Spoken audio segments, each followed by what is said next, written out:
Bonjour.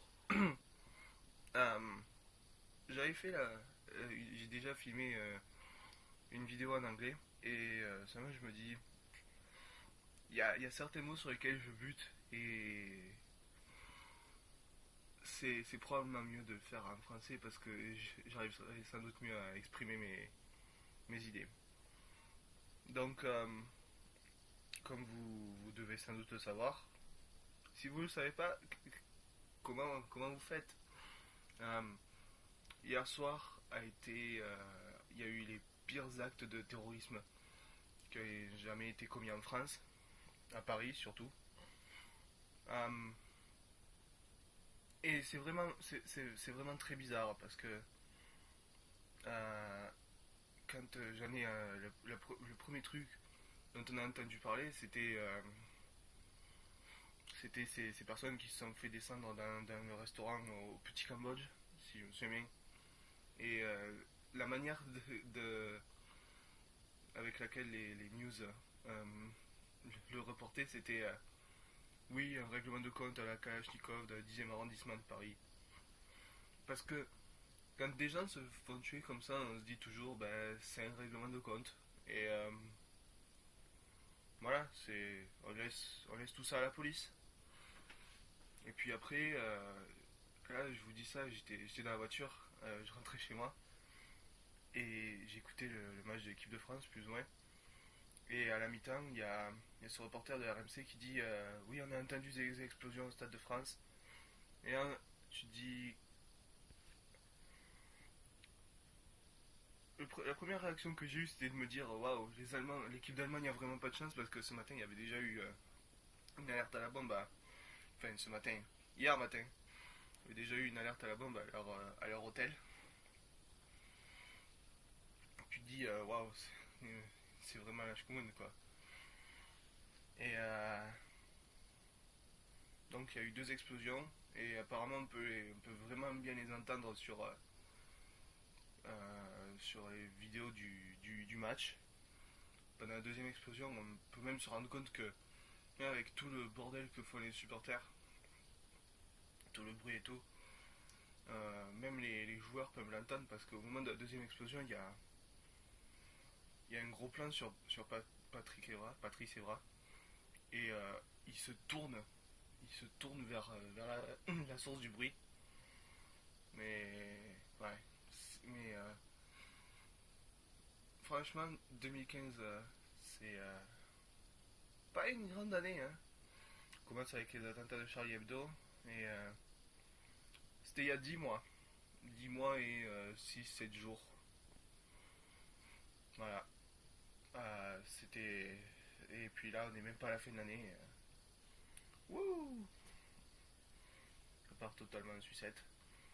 Et le problème est que, contrairement au 7 janvier, et puis à la suite des événements avec le hyper cachère et puis la prise d'otage, je crois, en Picardie, ce coup-ci, il y a peut-être vraiment. Il y avait vraiment une grosse cible que j'imagine était le Stade de France parce que bon, il y avait un match et puis il y avait aussi le président et puis il y avait 80 000 personnes. Donc 3, 2 ou 3, ça je suis toujours pas vraiment certain parce que j'ai eu aucun article depuis hier soir. Euh, j'ai juste qu'on est en état d'urgence, que les frontières sont pour tout dire fermées. Euh, Quoique j'avais pas vraiment prévu d'aller dans un autre pays. Et ouais, mais c'est vraiment choquant parce que voilà, là ce coup-ci c'est vraiment tuer des gens pour tuer des gens. C'est pas tuer des gens parce que ils ont insulté Allah ou un autre dieu. J'ai vu juste la revendication de Daesh et bon ça ils font à chaque fois. Même avec l'avion russe, on n'est même pas certain que ce soit vraiment eux. Euh, Ce que je sais, c'est qu'il y a vraiment beaucoup de solidarité et c'est très important. Euh, Même si apparemment les gens aux hôpitaux disent que de pas trop non plus se précipiter pour aller donner son sang, ce qui est compréhensible parce que voilà, avec ce qui s'est passé hier soir, j'imagine que c'est encore super bandé. Euh, Qu'il y a des gens qui sont allés spontanément aux établissements français du sang. Donc voilà, si vous voulez aller donner votre sang, faites vraiment gaffe à savoir si on peut vraiment vous prendre en charge. Parce que je veux dire, c'est bien d'avoir de vouloir aider comme on peut, mais faut pas le faire au détriment d'autres personnes, quoi. Je parle surtout, les autres personnes, c'est surtout les gens qui travaillent, parce que imagine qu'ils sont super contents de voir ces personnes affluer pour donner leur sang, parce que voilà, ce serait important de refaire les stocks de sang pour les gens qui en ont besoin. Mais c'est de c'est beaucoup de gestion à faire aussi. Donc voilà. Euh, je sais pas trop quoi dire. Je veux dire, pas faire d'amalgame. Une fois qu'on en saura vraiment plus sur les gens qui ont perpétré ces choses terribles, hein,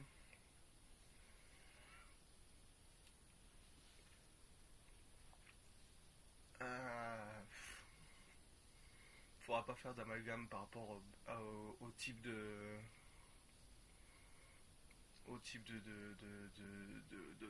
personnes qui pourraient partager une caractéristique entre eux, ne serait-ce que par exemple leur ethnicité ou leur religion.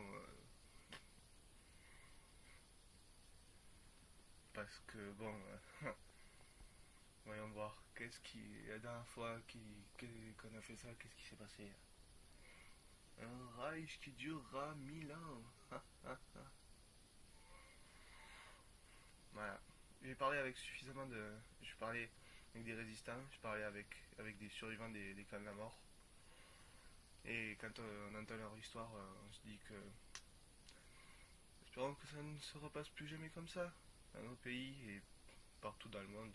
Même si certains pays, la situation pourrait paraître assez égale. Mais ouais. Ah, ça a été un beau vieux vendredi 13 de merde. J'ai appris pour cet attentat au Liban où il y a eu ce père de famille qui s'est plus ou moins sacrifié pour permettre à des gens de continuer à vivre. Ce truc qui m'a peut-être un peu fait rire, mais j'aurais pas dû. Ce séisme au Japon qui, bon, de magnitude 7. C'est gros, mais le tsunami de 30 cm, franchement, ça m'a. Je dois avouer que ça m'a fait assez rire. Oh mon dieu, oh regardez cette vague énorme. Ah. Bon. Quoique, c'est dangereux, hein, une vague de 30 cm, enfin un tsunami de 30 cm, ça vous emporte, vous vous pétez une cheville. Je me dis que même dans des situations comme ça, faut être encore capable de trouver de quoi rire. Bon, là c'est peut-être au détriment de nos amis les japonais. Euh, Ce que j'ai pas aimé hier soir, en plus de voir ces attentats, c'est la récupération politique par nos amis d'extrême droite. Alors certes, Marine Le Pen a dit que la campagne pour les régionales serait suspendue, comme le PS, comme je crois l'UMP aussi. Euh, mais De Villiers, enfin Philippe De Villiers et Collard, quelle grosse enflure. Ils ont même pas. Apparemment, hein, je dis ça, mais j'ai vraiment aucune sorte de source qui pourrait corroborer mes dires. Mais apparemment, ils ont même pas attendu de savoir vraiment l'ampleur de la situation pour tweeter leur connerie. Critiquer Hollande. euh, La mosquéisation de la France. Ok, mec. Fais comme bon te semble, mais pas comme ça qu'on va te prendre au sérieux. Enfin, c'est sûr qu'il y en a qui le prennent au sérieux parce que, je veux dire, il est chef d'un parti, hein. Et c'est ça le plus terrible. Qu'il y a des gens qui prennent ces mecs au sérieux. Voilà. Super. Où va-t-on? Où va le monde? Où va la France? Hein, je pourrais leur envoyer leur. Ah, pauvre France, je peux leur envoyer dans la face avec leurs conneries qu'ils disent. Ah, toujours chercher la petite bête. Donc, ouais. C'est. J'arrive pas vraiment à mettre des mots sur ce que je ressens. Parce que vraiment, c'est facile de prendre de la distance avec tous ces événements parce que ça se passe si loin. Et il y a peut-être, quand j'ai vu sur Facebook, évidemment que je me faisais du souci parce que j'ai des amis qui habitent à Paris ou Paris actuellement. Et quand j'ai vu sur Facebook qu'ils étaient en sécurité, bien sûr, quand je vois une notification, je me dis ah, c'est bon, 50 millions de notifications, ouh, c'est des personnes avec qui je parle même plus. Mais au moins, je suis content de savoir qu'ils étaient en sécurité.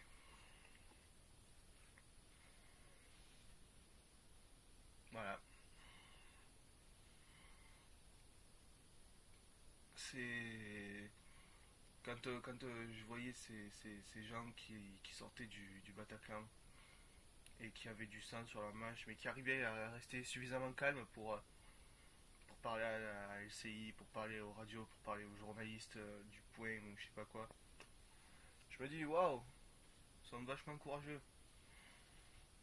Je voyais ce mec qui a laissé son témoignage sur Reddit qui disait qu'il avait un peu honte de, de s'en être sorti en marchant sur des gens pendant qu'ils se faisaient la malle. Faut pas. Je veux dire, évidemment que tu te sens mal pour les autres gens qui sont restés à l'intérieur, mais si t'as réussi à rester en vie, bravo. C'est. Je veux dire, d'un point de vue personnel, c'est déjà ça le plus important. Parce que, d'accord, tu peux te dire, voilà, j'ai donné ma vie pour les autres.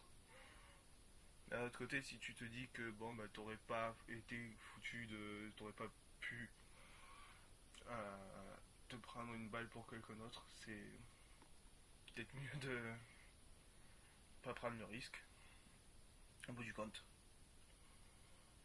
Je sais que si j'avais été dans cette situation, bon, je m'en serais peut-être pas sorti parce que je suis un gros asthmatique. Mais j'aurais essayé aussi. Et c'est vraiment. Mais quand je repense aux scènes de carnage qui décrivent, genre dire oui, les flics qui ont mené l'assaut, ils disaient qu'ils marchaient vraiment sur des corps. Je me suis dit waouh, ça y est, c'est la guerre. Parce que c'est vraiment plus ou moins ça. Là, il visait vraiment. Bah, il visait des civils, il visait pas des gens qui avaient spécialement dit quelque chose qui les offensait ou qui offensait leur chef. Là, il venait, il voulait dire on est là.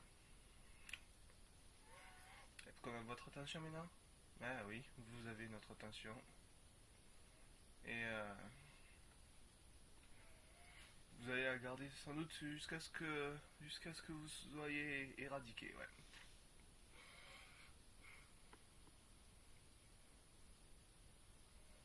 Mais voilà, sautons pas trop vite sur les conclusions. Laissons d'abord la police faire leur job. Ils l'ont déjà bien fait hier soir. Donc je pense qu'on peut leur faire confiance ce coup-ci. En attendant, Je veux dire, prenez pas de risques. Je peux pas dire que vraiment que je prie pour Paris parce que bon ben voilà, en tant que personne qui ne croit pas en Dieu, donc un français moyen plus ou moins, euh, je sais pas, j'aurais l'impression que c'est des paroles un peu vides.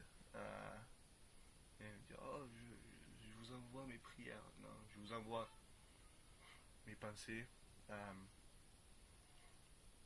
avec tous ceux qui ont survécu et tous ceux qui sont morts.